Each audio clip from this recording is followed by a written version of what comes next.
Hello everyone, Archana is here. Welcome to the 10th session of presentation ICSE Class 9 Paper 2 Literature in English.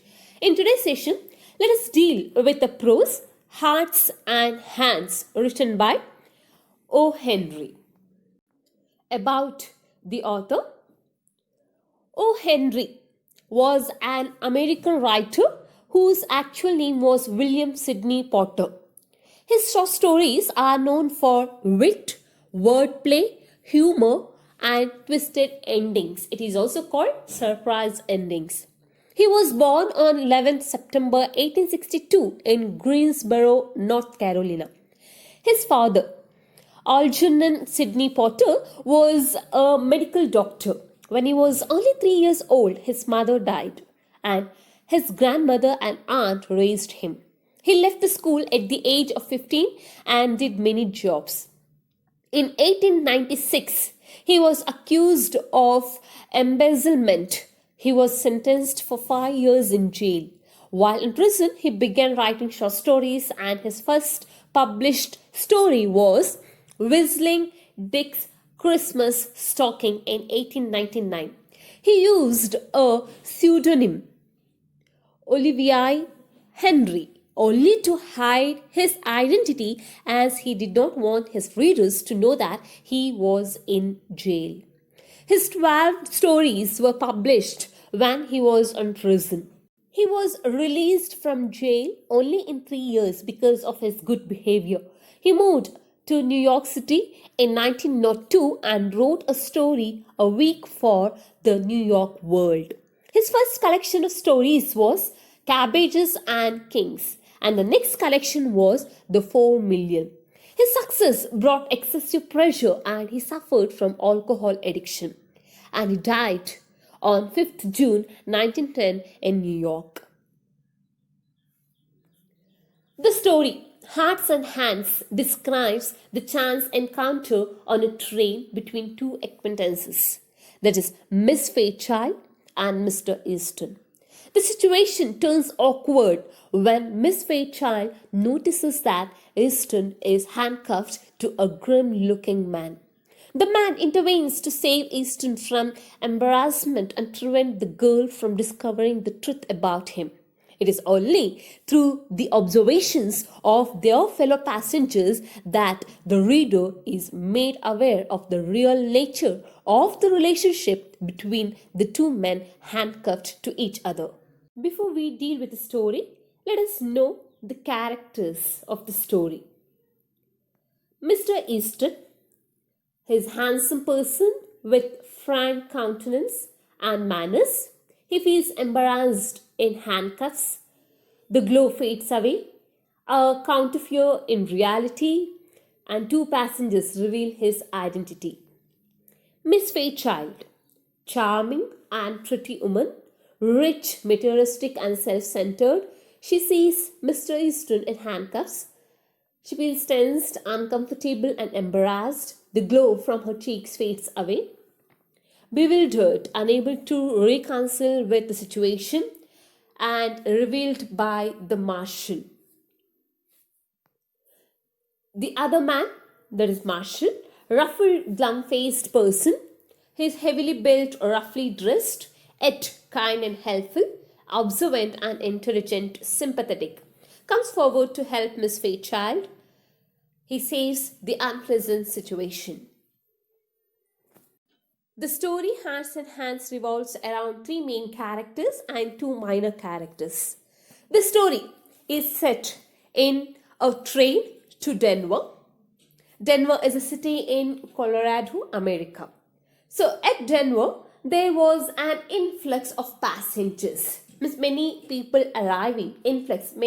arrivings of passengers into the coaches on the eastbound B&M Express. Eastbound means traveling towards East B&M Express.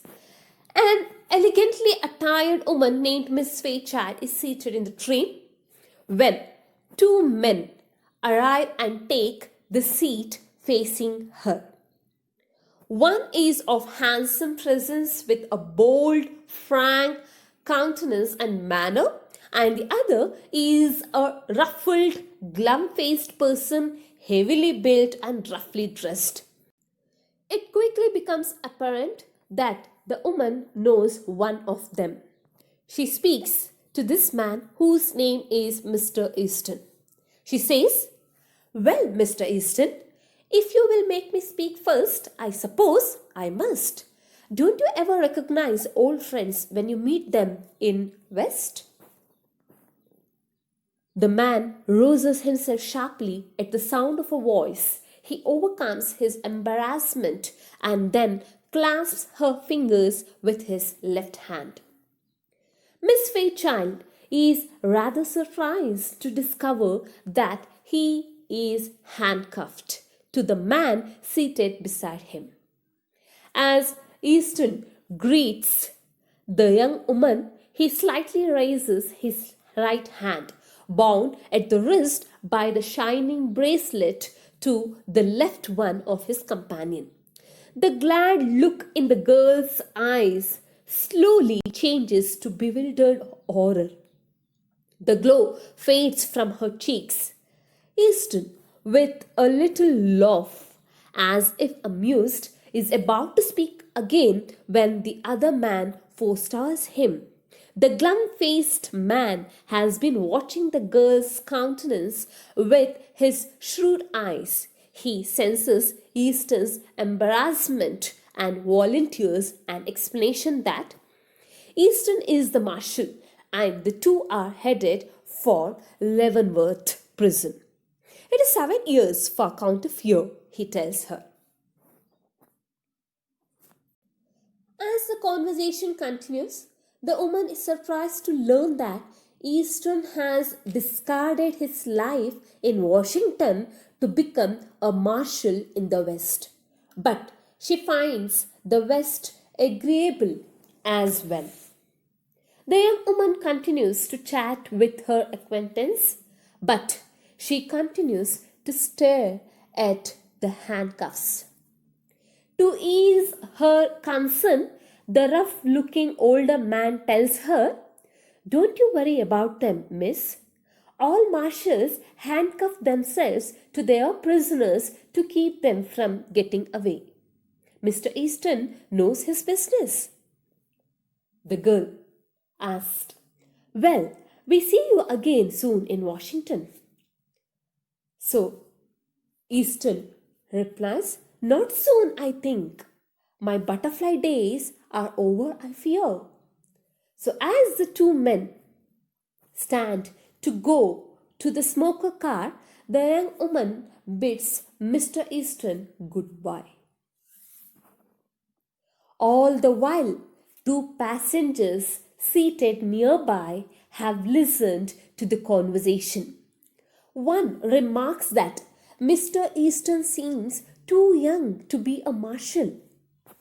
The other, eavesdropping passenger, corrects the mistake, one that the young woman and readers have likely made as well, saying that Mr. Easton is not the marshal. He is the counterfeit. "Oh, didn't you catch on?" the passenger says. "Say, did you ever know an officer to handcuff a prisoner to his right hand?" These subtle remarks by the two minor characters reveal the irony in the story and make the story interesting. So what happened here at the end? Two other passengers in a nearby seat heard the entire conversation. One of them comments that the man, that is Mr. Easton, holds such a prestigious post of a marshal at a very young age. Then the other man comments that he has never seen an officer to handcuff a prisoner to his right hand. So, at the very end of the story, we come to know that actually the glum-faced man is the officer and Mr. Easton is the prisoner. So students, here we have winded up the story. Let us conclude the story.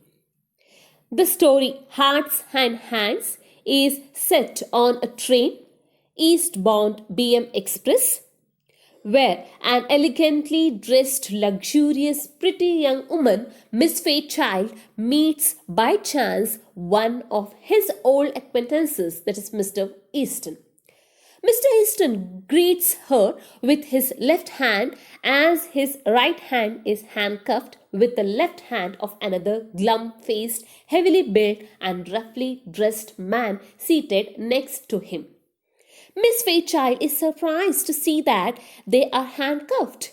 Sensing Mr. Easton's embarrassment, the second man comes to the rescue of by explaining that Mr. Easton is a marshal who is taking him to Leavenworth prison as he has got 7 years of jail term for counterfeiting.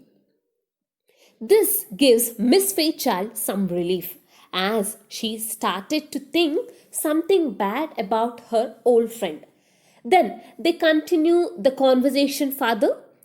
Fairchild comes to know that Mr. Easton has given up his luxurious life in Washington and has taken the job of a marshal in the West. Then the woman says she also loves the West and wants to live there. At that point, the second man demands that he must be taken to the smoker, now as he hasn't had a smoke all day. So, Mr. Easton rises and leaves with that man, bidding goodbye to the woman. So, two other passengers in a nearby seat heard the entire conversation. One of them comments that the man, Mr. Easton, holds such a prestigious post of a marshal at a very young age. Then the other man comments that he has never seen an officer to handcuff a prisoner to his right hand. So, at the very end of the story, we come to know that actually the glum-faced man is the officer and Mr. Easton is the prisoner. So, the character sketch of the characters of the story. Miss Fairchild. She is a pretty young woman with a lovely smile and remarkable dressing sense. She seems to be a smart and elegant woman with a fascination for traveling. Her traveling experience is obvious from all the luxurious comforts she is surrounded by. Her hands are covered with gloves. Her voice is sweet and there is a tender pink color on her cheeks when she smiles. But at the same time, she possesses the quality of arrogance which is obvious when she asks Mr. Easton to be given the opportunity to speak first. She seems to be interested in handsome Mr. Easton. That is why she starts conversation with him. She is astonished to see him handcuffed with another rough-looking man. Rather, she is horrified. But she is so much attracted towards him that there is no place of doubt in her mind. When she is told that Mr. Easton is the marshal and the other ruffled man is the convict, she feels relieved. She shows her innocence that she believes in whatever the glum-faced man tells her. She assumes Mr. Easton to be the hero when she says, "And so now you are one of these dashing Western heroes." On his being talking about his butterfly days, she thinks that he is talking about his free days. She also shows her interest in West when she comes to know that he is settled in West. She is more socialite than emotional. When her father was ill, she didn't go to see him. Rather, she preferred to remain in Denver. Next character is Mr. Easton. He is handsome with a bold, honest face. It misleads the readers that they think that he is a real marshal. He knows Miss Fairchild since he was in Washington. When he enters the coach, he hears a familiar voice of Miss Fairchild. Initially, he feels embarrassed as he is handcuffed, but Soon he rises and shakes off his embarrassment and clasps her fingers with his left hand and speaks to her with a smile on his face. Easton is clever enough to manipulate things. As soon as he sees the expression of horror on her face, he immediately changes his expression. He tells the young woman that he has discarded the Washington life to become a marshal in West. But being guilty, he becomes more and more conscious with the advancement of conversation with Miss Fairchild. He knows that it won't be possible for him to carry on their relationship further as she is more a social animal and materialistic than a realistic person. He ironically replies her that his butterfly days are over, which means that he will be put in prison later and not be free, whereas Miss Fairchild thinks that he is talking in general.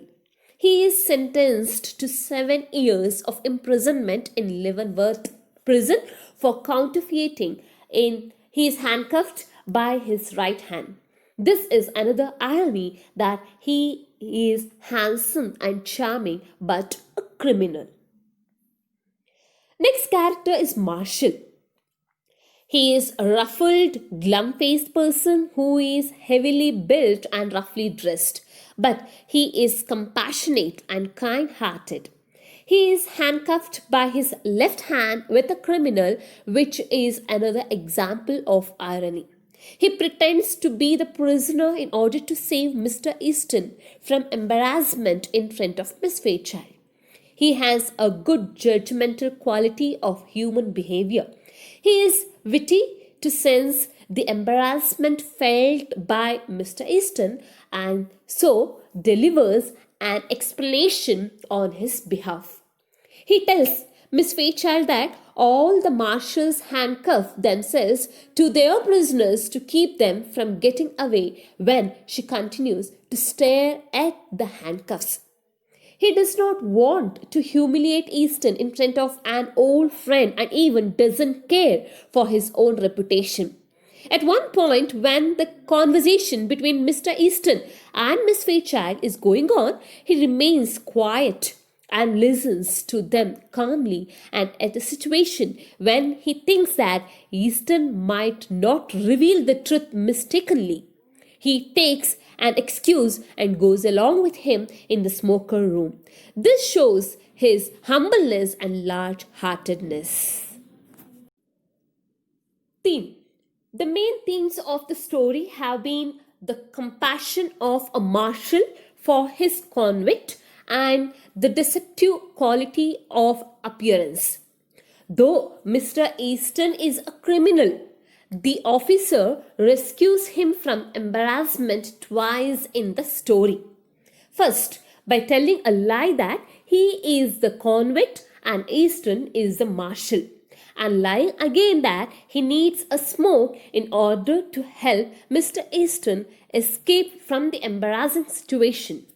He felt the need to help out a man who is caught on the wrong end of life.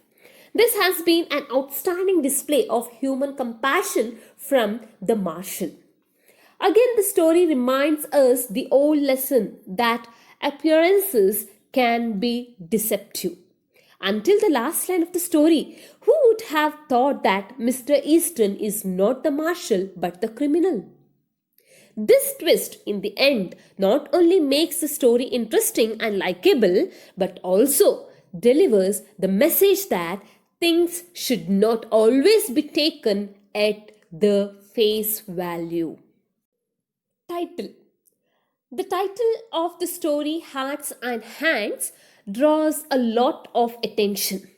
Apart from the rhythmic quality, it can be explained from different perspectives. Though the hands of the two men were handcuffed, representing a contrasting relation of a prisoner and an officer, the hearts went alike.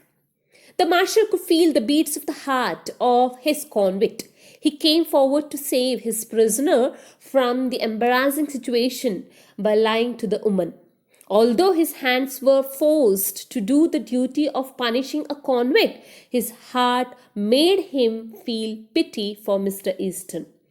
Again, Mr. Fairchild was passionate about talking to Mr. Easton and probably even wanted to make a relationship with him by saying that she loves the West and wants to live there. Her heart wished to get closer with Mr. Easton when his handcuffed hands made her feel otherwise. So, from both the angles, the hearts and the hands went against each other. That is why the title is witty enough and apt. So, students, here we have winded up the prose. Thank you all.